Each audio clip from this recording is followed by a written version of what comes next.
edition of Southern Newsweek, vandalism in a local cemetery leaves some city residents upset and out of pocket. The University Oval Cricket Ground is in line for an upgrade, which may have flow-on effects for the city's economy.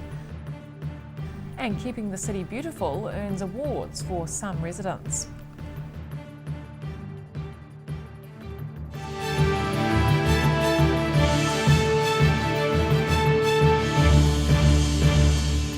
Kia ora, I'm Holly Buchanan.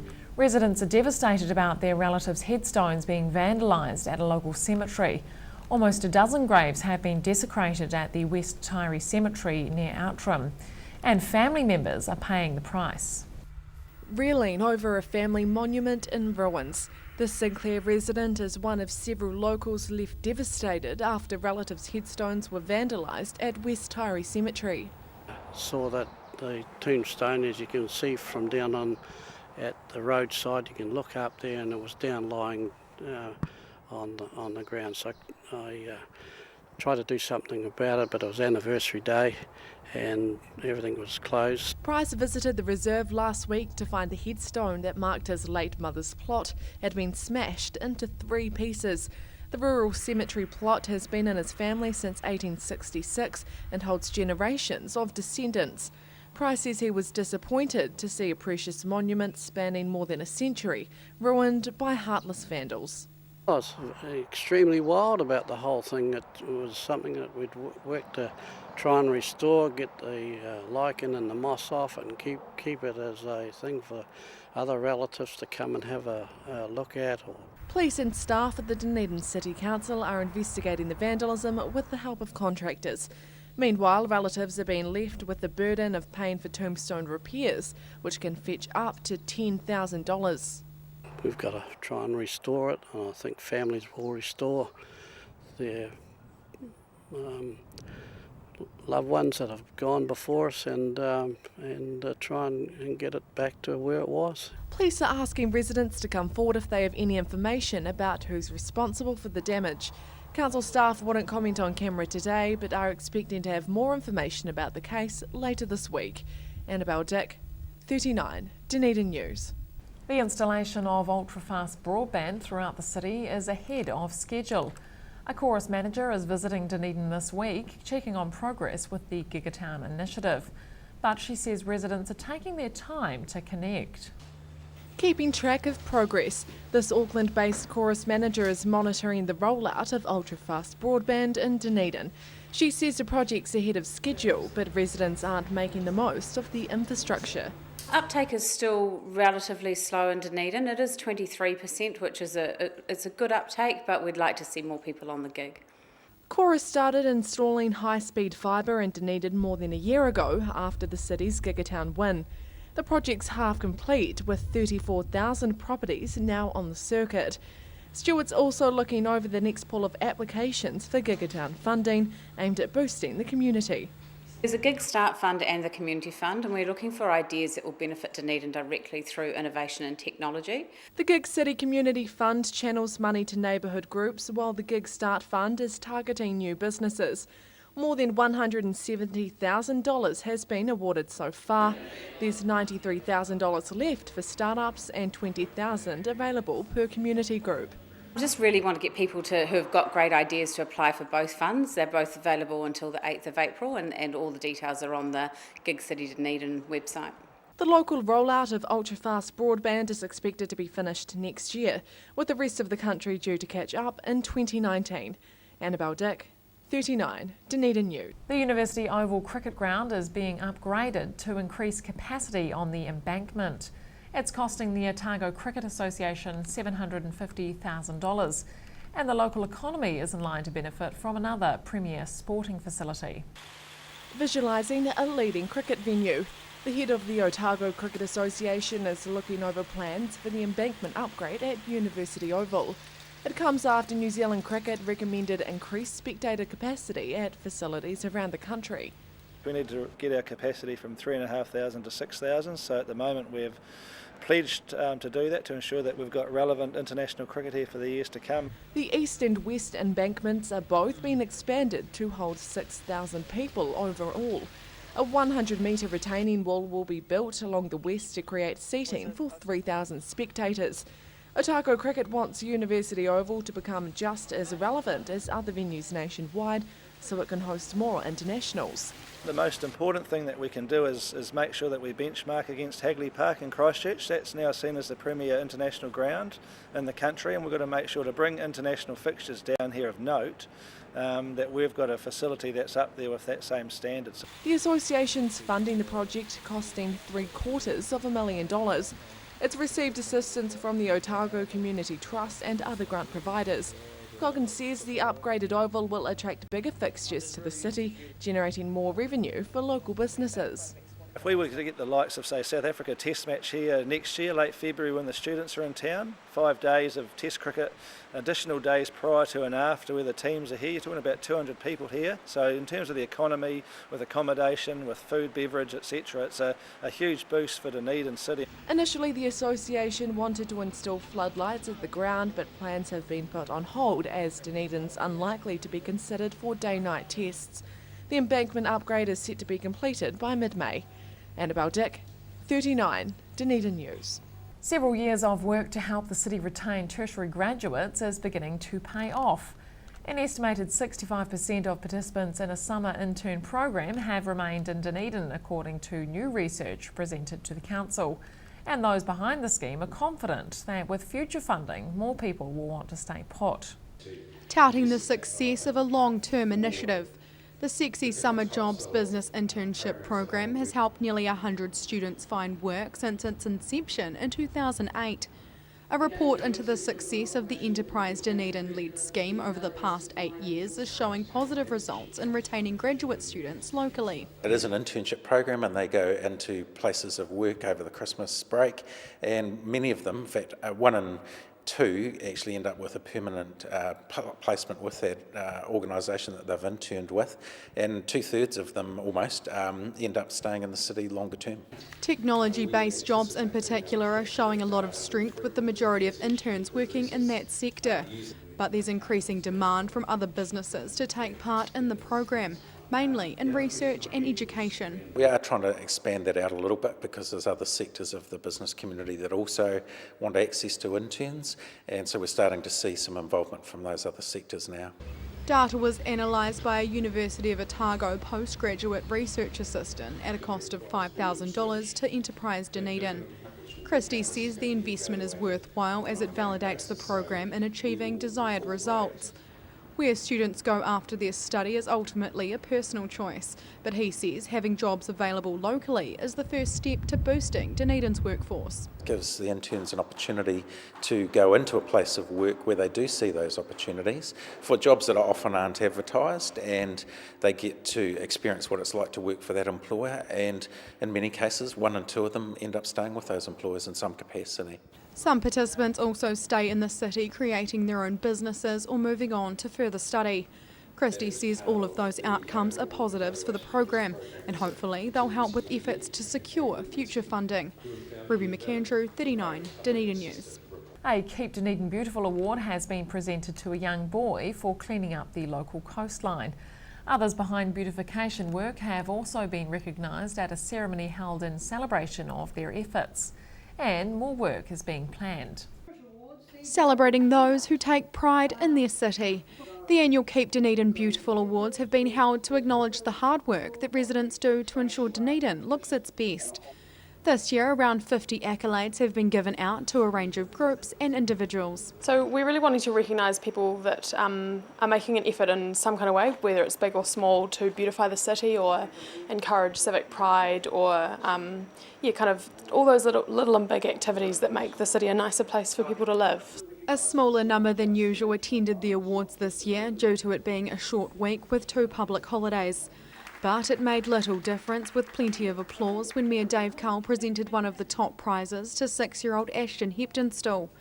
He was inspired to clean sites around the peninsula after seeing a dead seagull with a fish hook in its mouth. Basically clean up beaches, basically mostly roads, I usually find plastic cups and bags. Several classroom-based groups also won awards, including St Hilda's Collegiate and Portobello School. But it was the Dunedin Amenities Society that took home the other coveted first place award. It's a fantastic award and really good recognition for the society. Town Belt Traverse is a fantastic event. I think the other thing too is that the Project Gold project, which we've kicked off last year with Otago Girls High School, the idea of bringing back Koa into the Town Belt was just awesome. The society is now planning for its next Traverse later in the year. Award organisers also took the time to honour former Keep Dunedin Beautiful coordinator Darlene Thompson. The Campus Watch and City Rise Up groups received the second and third place awards respectively. Ruby McAndrew, 39, Dunedin News. Still to come on Southern Newsweek, scientific innovation after study is being encouraged by a student-led group that's working with businesses. And the country's Cuban ambassador visits town as our involvement in a political saga is revealed.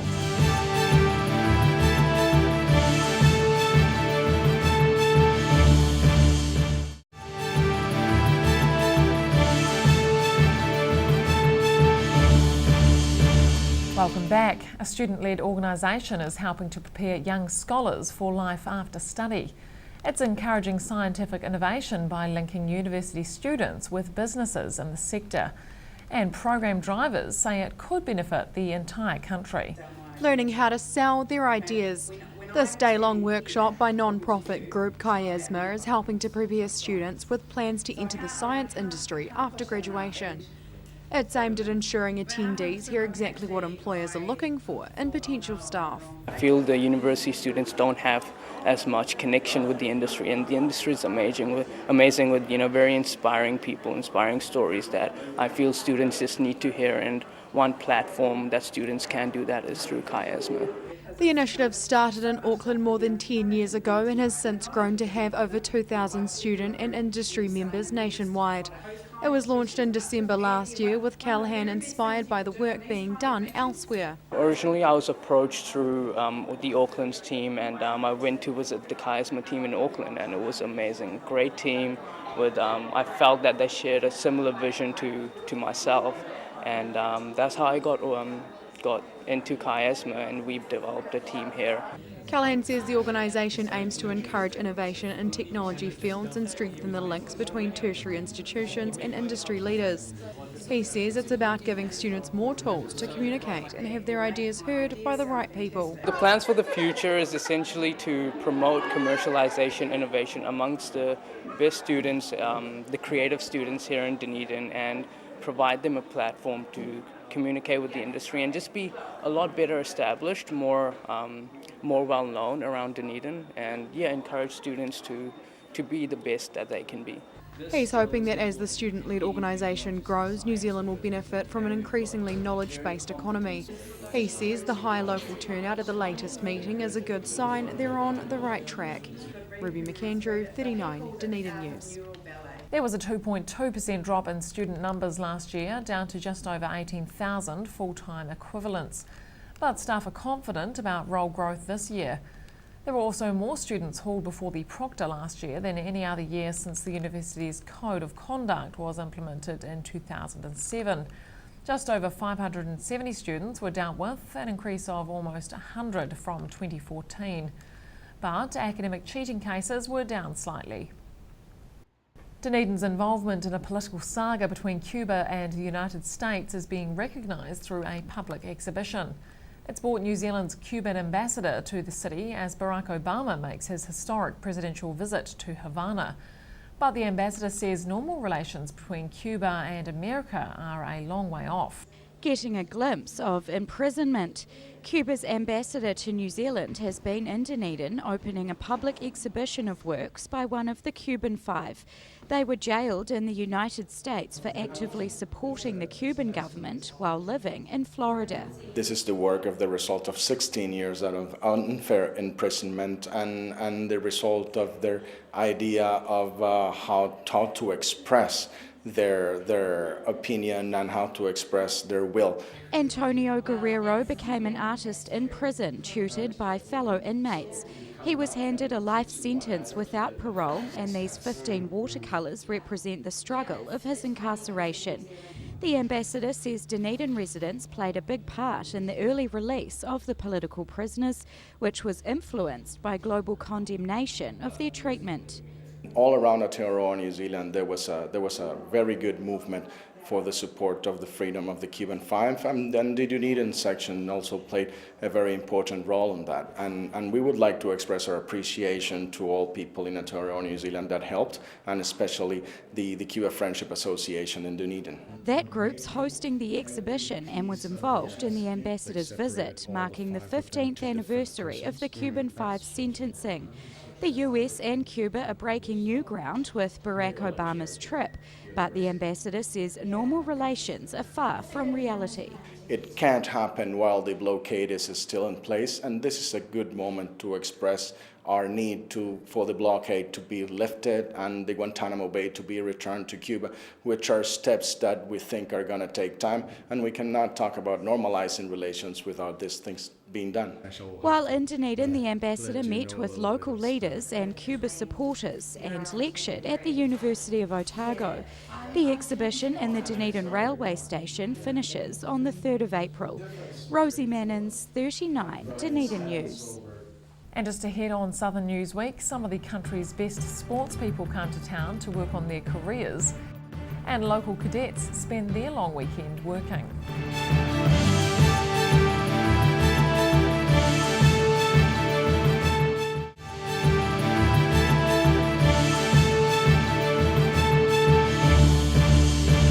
Welcome back. Local athletes have had the home advantage at an annual competition that rarely touches base in the city. The Interprovincial Athletics Contest involved the best young sports people from all over the country, and it's helping some participants to fast-track their sporting careers. Off to a sprinting start. These athletes are competing to be part of the winning province in a national athletic competition held at the Caledonian over the weekend. It's a team-based competition, which is very much different from normal athletics, which is very much an individual sport. Each province can have 11 children in each grade, and it is scored not on winning but on points. Every participant is given points for their performances, and numbers are then tallied up to give a team ranking. Although the competition format is different, the event still involves all the usual running and hurdle events, as well as field disciplines. On the field, it's long jump, shot put and discus, and high jump. So 4 in the field, and then basically the full range of track events. More than 400 competitors congregated at the Caledonian, divided into 11 teams for the annual event. It's in its 38th year and was last held in Dunedin 9 years ago. Competition coordinators say the contest allows them to spot athletes with the most potential and help them achieve success. Many of these ones we identify at this meeting, and we're looking for them at next year's Colgate Games, where we hand out scholarships, and often the top performing athlete at these meetings in their grades are often the scholarship winners later down the track, or go on to represent New Zealand at under 18 and youth teams. Despite several wins for Otago, the competition was ultimately won by Canterbury, with Wellington second and Auckland third. The next meet for local athletes will be at the South Island Secondary School Games, being held in Timaru this weekend. Annabelle Dick, 39, Dunedin News. Dunedin provided excellent conditions for the South Island Surfing Championships held over Easter weekend. More than 100 of the country's finest surfers took to the water at St Clair, aiming to conquer the southern swell. But it was a local lad who took out the top spot. Looking for the perfect wave. Surfers from around the country took to St Clair at the weekend for the annual South Island Surf Championships. While a handful of competitors travelled for the event, the competition was dominated by those who know the area well. There's definitely an advantage for the locals on where to sit and where to paddle out. But at the end of the day, when the heat's on and the competitors are at the same sort of level of surfing, there isn't really a huge advantage to the locals. The South Island Champs is the second to last event for the New Zealand Pro Series, with the final competition in Raglan next month. The Dunedin-based comp has been held for over 30 years And while it consistently attracts big names, there was also plenty of up-and-comers this time around. There's about 10 in the under 14 girls and about a dozen in the under 14 boys. And they range from 10 to 13 years old, so yeah, there's quite a good interest of juniors this year. The St Clair surf rose to the occasion for the long weekend with favourable conditions for competitors. The mild weather helped out not only the surfers, but those gathered to watch. The sunny weather makes life better for everybody, especially us judges and officials, so we don't have to sit out in the rain or the cold. And it just, when it's nice and sunny, it creates a better atmosphere for the community, come down and watch and take photos and what have you. Local surfer JC Susan took out the main title this year, beating defending champion and four-time national champ Maz Quinn from Gisborne. Dunedin's Luke Murphy was third in the final, rounding out a weekend of local dominance on the water. Ruby McAndrew, 39 Dunedin News. While most residents took a break from work over the long weekend, the city's cadets sprang into action. They helped to prepare hundreds of second-hand items for sale as part of a charitable fundraiser, and they're set to benefit along with the wider community. Working for the greater good, the City of Dunedin Cadet Unit has been busy over Easter helping with preparations for a major fundraiser. Cadets are regularly engaged by organisations running sales and events to boost funds. It's good for them to see that outside of the unit and parade ground that there is things that we can do in the community to help others. In this case, it's the Regent Theatre Charitable Trust's Anything But Book sale, which raises money for maintenance and repairs. It's also an avenue for residents to channel their unwanted household items into, hoping someone else will make good use of them.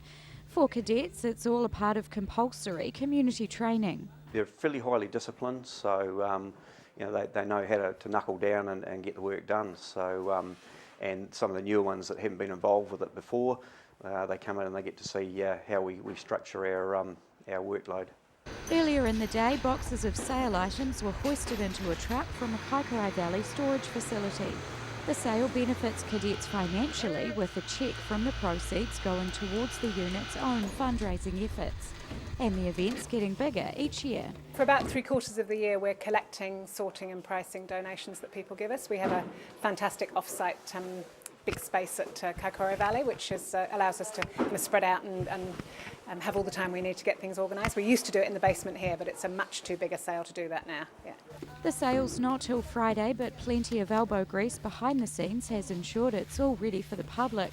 Things that aren't sold are given to local charity stores, furthering the community's benefit. Rosie Mannins, 39 Dunedin News. And finally, a local artist has gifted a large work to the city representing an important moment in Māori mythology. The work by James Bellany was officially presented to the city recently. It's being displayed in the Civic Plaza near the Octagon, the Central Public Library and the Dunedin City Council. The painting's about the moment when the sky and earth were separated in Māori mythology, creating space for living things to grow. The Mayor and other prominent locals attended the work's unveiling. Bellany's done several other large public pieces around Dunedin. And that's all for this edition of Southern Newsweek. Remember to check us out on Facebook, YouTube and Twitter, and do take a look at our website at dunedintv.co.nz. I'm Holly Buchanan, thanks for watching.